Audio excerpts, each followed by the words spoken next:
On money problems at a Springfield private school, teachers saying their paychecks are late and sometimes bounce.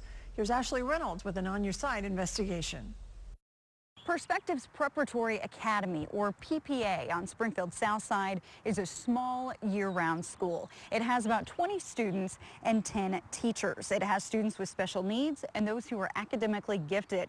PPA is a nonprofit funded by grants and donors. Before closing its doors for COVID-19, money problems were discovered. New leadership is stepping in with the goal to become stable and keep the doors open. I think the first way to fix it is to acknowledge it. Laurel Smith works at Perspectives Preparatory Academy. She says 2 of her monthly paychecks bounced. Just like any mistake anybody makes, the first thing you have to do is acknowledge that an error has been made, and then shine that light on it and fix it. Her son, Caden, is a student there. Caden, do you want to go back to your school? No. Why? Because I love it, and I don't want anything bad to happen to it. Has your paycheck ever bounced?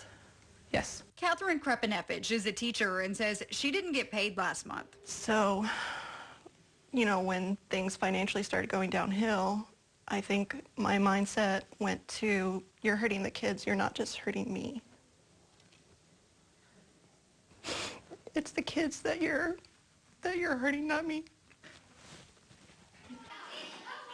KY3 was there when Josh and Courtney Angaro started PPA a few years ago.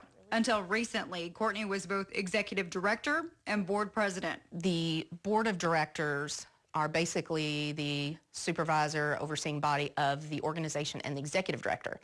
So if the executive director is also the president, then you're supervising yourself, basically. And so you need to have some separation of duties. That's Wendy Jackson. She's the new interim executive director. The board asked her to help. She has experience running nonprofits. We identified some issues, and we wanted to take this opportunity to reorganize. On Your Side pulled the most recent available tax records. In 2017, after expenses, PPA had more than $250,000. From 2017, things were going really well. So where did it fall apart or start having difficulties?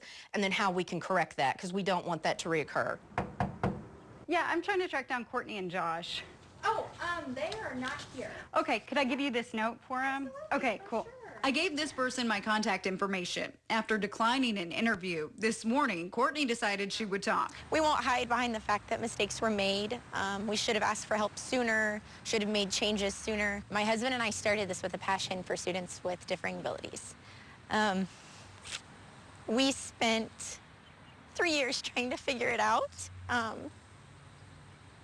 And honestly, 2 years ago realized that it was not sustainable. She also says teachers are paid up. Any employee who had money owed to them has been paid. But Jackson tells us otherwise. That is our priority, is to make sure that we get that matter resolved. Courtney stepped down as executive director and president. And honestly, when I stepped into an executive director role, it was out of necessity. We didn't have anybody at the time.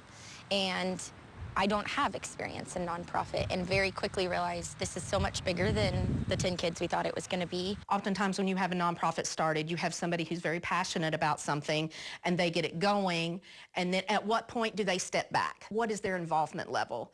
And I think that's kind of where we're at. Classes will start again once the COVID-19 threat is over. We'll continue to follow this story. For On Your Side, I'm Ashley Reynolds.